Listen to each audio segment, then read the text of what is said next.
Pa diraju bre golmana, što je normalno? Ovo bre golman Partizana bre! Alo, dečko! Ovo bre!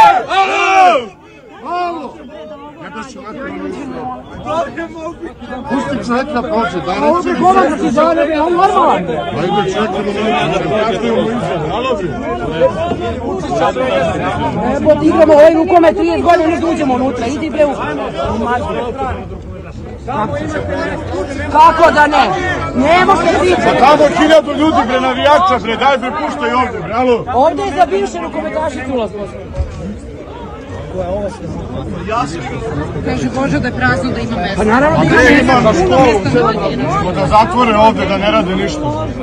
Tamo 1000 Alo bre, ne dirajte čoveka, da li ste bre normalno? Koji fate sa njim? Sad su dva futbalera, ljudi, šta vam? Kažu da ima puno mesta. Zvali smo, sad smo zvali prva Jurija.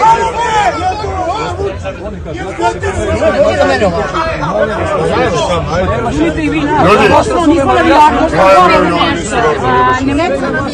Neca nam igraju rukomet čoveč. Ne mogu da dobijem Duleta Živkovića, znači... Vidite li bi Dvakovića pustili?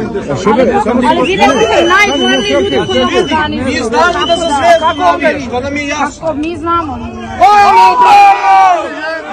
Jebemo vater na jebe! Alo bre! Alo bre, majmuni! Bre!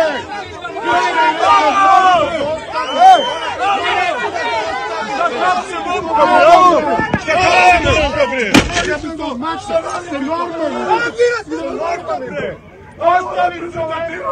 Nema reprezentativa Srbije bre! Alo bre! Alo kaj, Vučić uredio! Vučić uredio! Vidi herove sa lanca pušteni! Golman Partizana bre! Pičke jedne, jebena mater vam jebem bre!